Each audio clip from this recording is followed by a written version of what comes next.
Hello, here we go!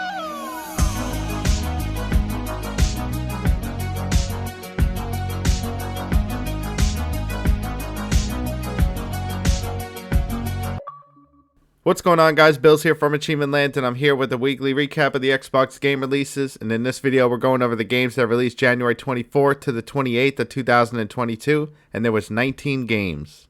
So the first game is Active Neurons. This is actually an Xbox Series stack. Active Neurons has 3 games, Active Neurons 1, 2, and 3, and they're on Xbox One. But now we have the Series stack of the first one, so you can pick it up for $5, and it's an easy completion. It only takes like an hour. The next game is Cake Invaders, which is pretty fun. You have to shoot these enemies that are coming down from the top, and you have to protect your cake. And it's a pretty easy completion. It's a little challenging, but not too hard. But I made a walkthrough for it if you want to check it out. The next game is Caltran, which is like an old school action-adventure RPG that's a twin-stick shooter. It's pretty fun, but it's pretty challenging. I got into it a little bit, but I didn't get too far because I kept dying. The next game is Cannibal Cuisine, which is like an Overcooked style game, and you can play online co-op, and you have to get 3 stars on all the levels. It's a little tricky. I actually did it with my friend, but it was a little challenging.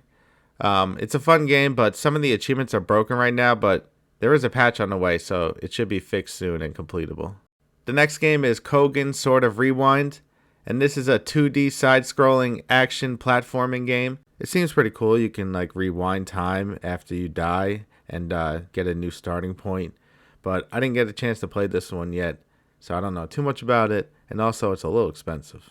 The next game is Don't Be Afraid, which is a horror game, and it doesn't seem too hard. You just have to follow a walkthrough and just go through the different endings, and it seemed pretty good, to be honest, and not a bad price either. The next game is Elestomania Remastered, which is kind of like Trials a little bit. You have this bike and you have to get to the end of the level.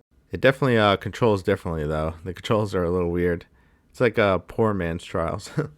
But apparently it's like a 20-year-old game or something like that, and it's been brought back. So that's pretty cool. I like seeing old games getting remastered and brought back.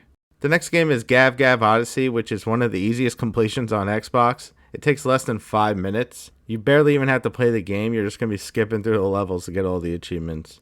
I made a walkthrough for it, too, to show you how to do it. The next game is Gunvolt Chronicles Luminous Avenger IX2. This is the sequel. There's Luminous Avenger IX1.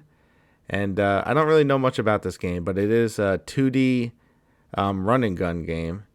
And it looks okay, but it's a little expensive. The next game is Reverie Knights Tactics, which is a turn-based tactical RPG. It's not really my cup of tea, so I didn't get to check this one out, but it looks nice. It's all hand-drawn, but again, it's a little expensive at $25. The next game is Rugby 22.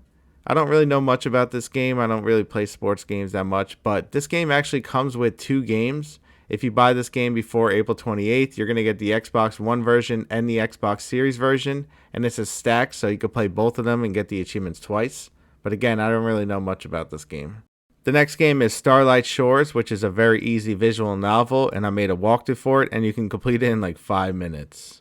The next game is Summertime Madness, which is a really easy completion. It takes a little over an hour, and it's actually a stack. There's 2 versions, an Xbox One version and an Xbox Series version, and it's a really good game. It's kind of a walking sim with puzzles, but it looks really nice, but it's really easy to complete, and I have a walkthrough for it. The next game is Super Onion Boy 2, which is a fun little platforming game from Ratalaika Games, and it's a very easy completion. It only takes like 15 minutes, and I have a walkthrough for it. The next game is Swan, Chernobyl Unexplored, and this is a horror game, and it's pretty good. I like to go in blind when I first try out a game just to see how it is, and from what I played, I really liked it, and I wasn't getting stuck, and it seemed cool. And then the achievements don't seem pretty hard. There's a few tricky ones, but there's some good guides out there. The only thing is I think there's one broken achievement at the moment.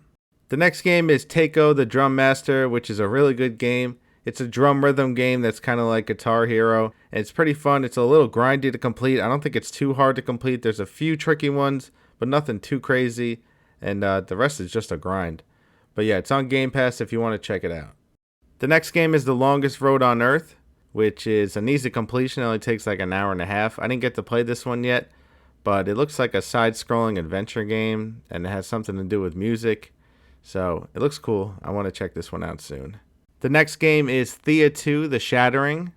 And this is the second Thea game on Xbox. I haven't played the first one or the second one, but apparently it's a hybrid of genres: turn-based strategy, survival, RPG, and card playing. So, seems cool, but it's not really my cup of tea. But it's out now if you want to check it out. And then the last game is Vergant, which is a platforming RPG roguelite, which is pretty challenging. It's kind of like Splunky, and you could play online with friends. I really like this game. It's really fun. The only thing, it's a little disappointing because only the host gets achievements. So like you can play with friends and then they don't get the achievements. So that kind of like ruins the whole experience. So hopefully they fix that and change it. But overall, it's a pretty fun game. I like it. So we'll see what happens with that one. So yeah, that's pretty much it, guys. For my game of the week, it's kind of hard to say for this week. I'd probably say Cannibal Cuisine. I played that one a lot and I enjoyed it. So that'd probably be my game of the week. Or maybe Vergant, once they fix it. It would be a lot more enjoyable to play with friends if we all were able to get the achievements. But we'll see. But that's pretty much it, guys. Thanks so much for watching. I hope you enjoyed this video. Leave a like if you did. And I'll catch you guys next time here at Achievement Land.